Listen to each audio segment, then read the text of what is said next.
Bonjour. En tant qu'organisme de formation intervenant dans le champ du médico-social et sanitaire, métier essentiellement occupé par des femmes, nous devons être très attentifs sur les messages que nous véhiculons. Au niveau de nos actions de promotion, j'entends par là les salons, les actions de communication en direction des futurs apprenants. Au niveau également de nos propres formateurs, permanents et vacataires. Au niveau des terrains de stage, les cadres qui accueillent nos stagiaires.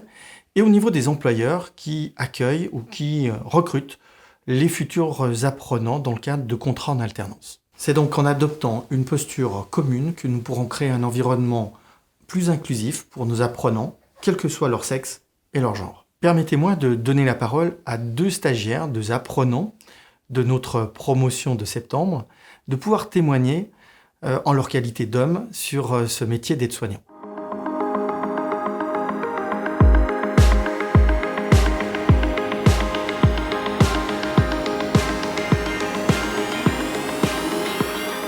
C'est une réalité. Au jour d'aujourd'hui, 91% dans ces métiers sont des femmes.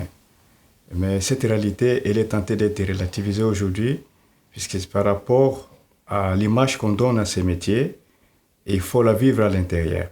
Le métier d'aide-soignant, ça rentre dans une certaine logique qui est énormément de femmes. Je dirais pour deux choses primordiales, c'est qu'il y a un manque total de connaissances de quoi est formée exactement cette formation. Et deuxième chose, les a priori qu'on a par rapport aux personnes à qui on s'en occupe. Vous remarquerez que lorsqu'on parle d'aide-soignant, on parle toujours d'EHPAD, et un aide-soignant, il n'est pas que dans un EHPAD. Il y a différentes attributions qui lui sont louées et différents endroits où il peut travailler. Maintenant, ce que je pense qui est important, c'est surtout de connaître et de prendre connaissance exactement de quel est le métier d'aide-soignant. Regardez-moi, j'ai pas forcément le type physique pour, et pourtant ça se passe très bien.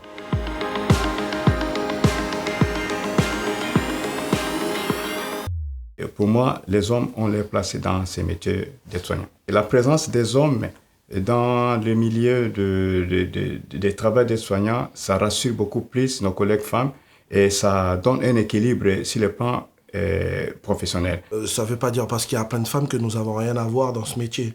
Et je dirais au contraire. Et je trouve que les hommes, ils ont complètement leur place dans ce métier. Parce qu'en fait, on est complémentaires, que ce soit avec nos collègues femmes, que ce soit avec l'infirmier, que ce soit avec l'ergothérapeute. En fait, ce qu'il faut comprendre en tant qu'aide-soignant, c'est qu'on fait partie du soin, de la formation, avec tous les acteurs qui sont là. Il faut vous enlever de la tête qu'un aide-soignant, il est là pour faire les petites besognes et c'est tout.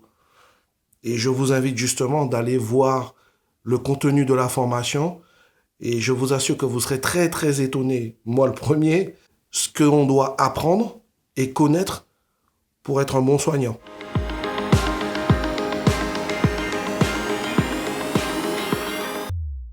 Moi, je dirais ce qui me plaît beaucoup dans ce métier, c'est que ça va peut-être paraître bizarre, mais c'est une vérité, ça m'apaise.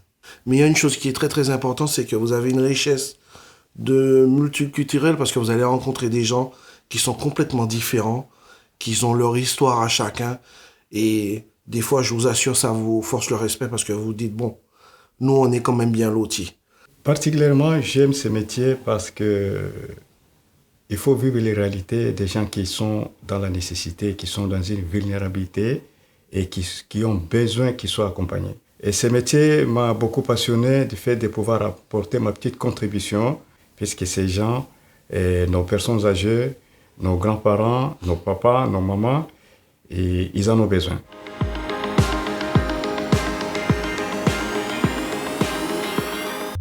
Pour moi, personnellement, dans le métier d'aide-soignant, il n'y a pas vraiment de difficulté pour l'homme. La seule difficulté que je pourrais dire, que je constate vraiment, c'est que lorsque vous prenez en charge des patients, c'est sûr que tous les jours vous êtes avec eux, vous les accompagnez, et ça devient un peu comme votre deuxième famille. Et c'est là où il faut faire attention parce que on reste tous des êtres humains avec des sensibilités de chacun chaque jour et il faut faire attention à ça, de ne pas ramener ça au niveau de la famille, de la maison, parce que ça peut être compliqué.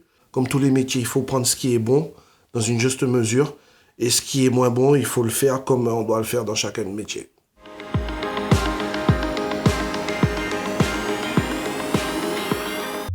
Au jour d'aujourd'hui, je suis en train de lancer un appel à tous les hommes de pouvoir me suivre dans les métiers que j'ai choisis, dans le but de pouvoir rassurer ceux qui sont dans les besoins. Que ce soit homme, que ce soit femme, c'est un métier qui a besoin de tout le monde. Messieurs, la seule chose que je peux vous dire, mettez votre orgueil de côté, parce que ce n'est pas un métier que pour les femmes. Soyez intelligents et renseignez-vous. Et vous verrez que c'est un métier pour vous.